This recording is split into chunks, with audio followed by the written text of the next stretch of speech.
तो दोस्तों, कैसे हैं आप? सब ठीक होंगे, यही मेरी उम्मीद है और यही मेरी दुआ है। आज जिस टॉपिक के ऊपर हम बात करने वाले हैं उसका नाम है कस्टमर लॉयल्टी। बट उस टॉपिक के ऊपर बात करने के पहले मैं आपको बताना चाहता हूं कि मेरा जो ये चैनल है जिसका नाम बिजनेस स्ट्रैटेजीज बाय विजय सोकी है, उसका जो लक्ष्य है वो ये है कि मैं काफी सरलता से आप लोगों को समझाना चाहता हूं कि स्ट्रैटेजीज क्या होती हैं और स्ट्रैटेजीज को हम किस तरह अपने रोजमर्रा के बिजनेस में इस्तेमाल कर सकते हैं।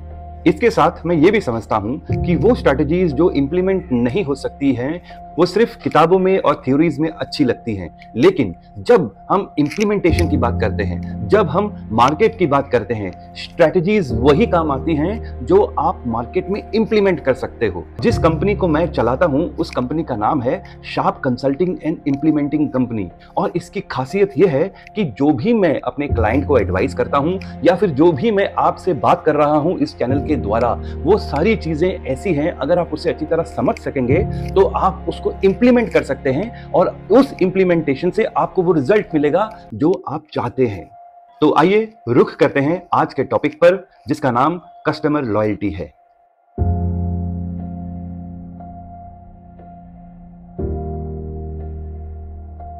किसी भी बिजनेस में अगर हमको सक्सेसफुल होना है तो हमारे पास लॉयल कस्टमर होना बहुत जरूरी है।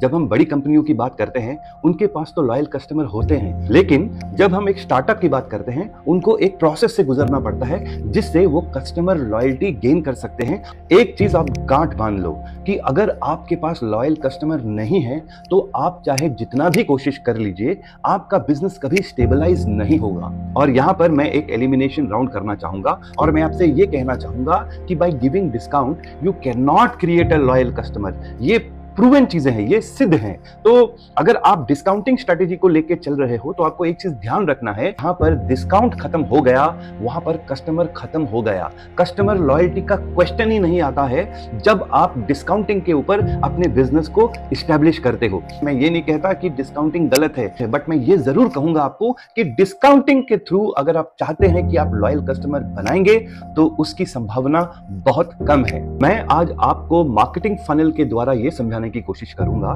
किस तरह आप किसी भी एक कस्टमर को लॉयल बना सकते हैं। मान लीजिए कि आप एक एनर्जी ड्रिंक लॉन्च करना चाहते हैं मार्केट में, तो जब आप उसको लॉन्च करते हो तो आपके लिए बहुत आसान हो जाएगा जब आप अपने टारगेट को डिफाइन कर लेते हो। एनर्जी ड्रिंक की जब मैं बात करता हूं तो उसमें क्या हो जाता है कि 13 साल से कम जो लोग हैं वो उसे कंज्यूम नहीं कर सकते। तो क्या हो गया, आपका जो टारगेट मार्केट है वो कंसाइज हो गया और वो स्पेसिफिक हो गया। अब आपने क्या किया, आपने ये तय कर लिया कि भैया मैं सिर्फ उन आउटलेट में जाऊंगा जहां पर मुझे बहुत अच्छी विजिबिलिटी मिल जाएगी। आप एक चीज ध्यान रखो, बहुत कंपनियां ऐसी होती हैं जिनकी मार्केटिंग बजट जो है बहुत लिमिटेड होती है। और आपको यह बात भी समझना है कि अगर आप एक ब्रांड को लॉन्च करते हो और आपके पास मार्केटिंग बिल्कुल ही नहीं है तो वो लॉन्च आप कर ही नहीं सकते, वो फेलियर होना ही है। आपके पास मार्केटिंग बजट होना बहुत जरूरी है। मैं ये नहीं कहता कि बहुत सारा बजट चाहिए, अगर आप इंटेलिजेंट हो तो भी आप अपने प्रोडक्ट को बहुत अच्छी तरह मार्केट में लॉन्च कर सकते हो और उसके लिए डिमांड क्रिएट कर सकते हो। इस केस में मैं समझ लेता हूं कि आपके पास मार्केटिंग बजट बहुत कम है, तो आपको कौन सी स्ट्रेटेजी लेनी चाहिए? तो आपको ऐसी स्ट्रेटेजी लेनी चाहिए कि जब मैं मार्केट के अंदर घुसूंगा तो मेरे प्रोडक्ट उन्हीं आउटलेट में जाने चाहिए जो हाईली विजिबल हो। मतलब जब भी कोई उस स्टोर के अंदर घुसे तो उसे सारे प्रोडक्ट उसके आंखों के सामने दिखने चाहिए। तो ऐसे क्या हो जाता है, मार्केटिंग और ब्रांडिंग की जो बेसिक फंडामेंटल है जिसको हम कहते हैं जब तक दिखेगा नहीं तब तक बिकेगा नहीं, उसे आप बहुत अच्छी तरह से एड्रेस कर रहे हो। तो आपको एक अवेयरनेस क्रिएट करनी पड़ेगी। और अवेयरनेस भी मैं ये नहीं कहूंगा कि आप अंधाधुंध कर दो। फर्ज कर लीजिए कि आपका जो स्टोर है जहां पे आपने प्रोडक्ट रखा है वो एक स्पेसिफिक लोकेशन में है, तो आपको क्या करना है, उस लोकेशन के इर्द गिर्द जितने लोग हैं वहां पे आप थोड़ा डिमांड क्रिएट करो, थोड़ा अवेयरनेस क्रिएट करो। कैसे कर सकते हो आप ये? आप वहां पे एक छोटी मोटी एग्जीबिशन में पार्टिसिपेट करो, आप वहां पे पेपर इंसर्ट एक्टिविटी करो। तो इससे ये होगा कि उस स्टोर के सामने जितने लोग हैं वो उस ब्रांड के बारे अवेयर हो जाएंगे। तो नेक्स्ट टाइम वो जब उस स्टोर के अंदर घुसेंगे वो बोलेंगे कि भैया ये प्रोडक्ट मैंने कहीं देखा है। तो जब अवेयरनेस होता है तो लोग प्रोडक्ट के बारे जानते हैं, वो उस स्टोर के अंदर घुसते हैं। और मान लीजिए वहां पे एक प्रमोटर है जो उस प्रोडक्ट को सैंपल कर रही है, और वही कस्टमर जिसने उस प्रोडक्ट के बारे कहीं सुना है उसके अंदर एक क्यूरोसिटी जागती है और वो जाता है उस सैंपलिंग लेडी के पास और बोलता है मुझे वो सैंपल पिलाइए। और जब वो सैंपल पीता है तब वो कन्विंस होता है और फिर वो जाके उस प्रोडक्ट को खरीदता है। जब वो उस प्रोडक्ट को घर पे लेके जाता है और उसको वो कंज्यूम करता है और वो सेटिस्फाई होता है उसको कंज्यूम करके, तो फिर वो दोबारा आता है उस प्रोडक्ट को मांगने के लिए। वो आपका रेगुलर बायर हो गया। लेकिन क्या एक रेगुलर बायर एक लॉयल कस्टमर है?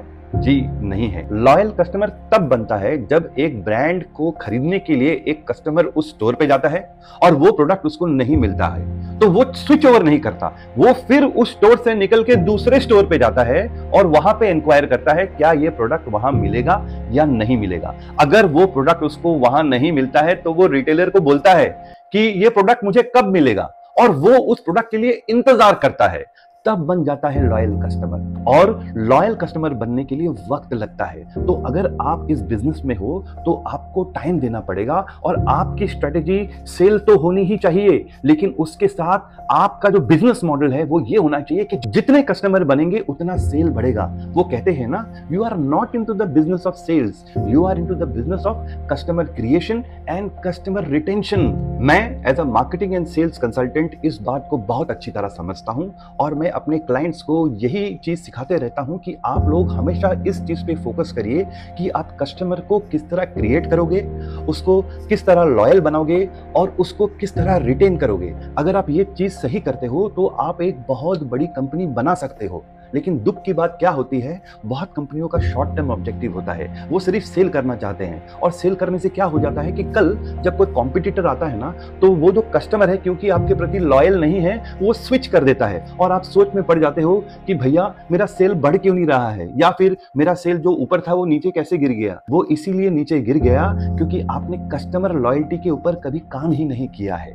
तो आप कभी भी किसी प्रोडक्ट को जब लॉन्च करते हो, आपके जो मार्केटिंग एलिमेंट्स होते हैं, जैसे कि आपकी प्रोडक्ट स्ट्रेटेजी, आपकी प्रमोशनल स्ट्रेटेजी, आपकी डिमांड क्रिएशन स्ट्रेटेजी, ये सारी चीज जो है अलाइन होनी चाहिए कस्टमर लॉयल्टी गेन करने के लिए। तभी जाके एक सॉलिड कंपनी बनती है। मैं बहुत कोशिश करता हूं कि मेरे वीडियो शॉर्ट बने, बट क्या करूं, फ्लो में वीडियो लंबा हो जाता है और ये टॉपिक भी ऐसे है ना, इनको मैं आधा अधूरा नहीं रख सकता। तो अगर मुझे ये समझाना है आपको, तो मुझे एक कंप्लीट सर्कल में इसको समझाना पड़ता है ताकि आप लोग इसको अच्छी तरह इंप्लीमेंट कर सको। और वो कहते हैं ना कि आप जब भी किसी ब्रांड को बनाते हो ना, तो आपको इमोशनल अटैचमेंट उस ब्रांड के साथ होना बहुत जरूरी है। देखिए ना, हम लोग भी बात करते करते इतना इमोशनली अटैच हो जाते हैं कि आप ना ही मुझे सुनते हैं, बल्कि जो मैं कहता हूं आपसे, आप उसको इंप्लीमेंट भी करते हैं। और यही मेरी जीत है, यही मेरा सक्सेस है। और यही सब चीजें मुझे बहुत मोटिवेट करते हैं कि मैं अपने वीडियोस को और इंप्रूव करके आपके सामने पेश करूं। तो बस आज के वीडियो में बस इतना ही। ध्यान रखिएगा आप लोग अपने आप का। नेक्स्ट वीडियो में फिर आपके साथ मुलाकात होगी। तब तक के लिए मैं आपसे अलविदा लेता हूं। Thank you very much and wish you all the best.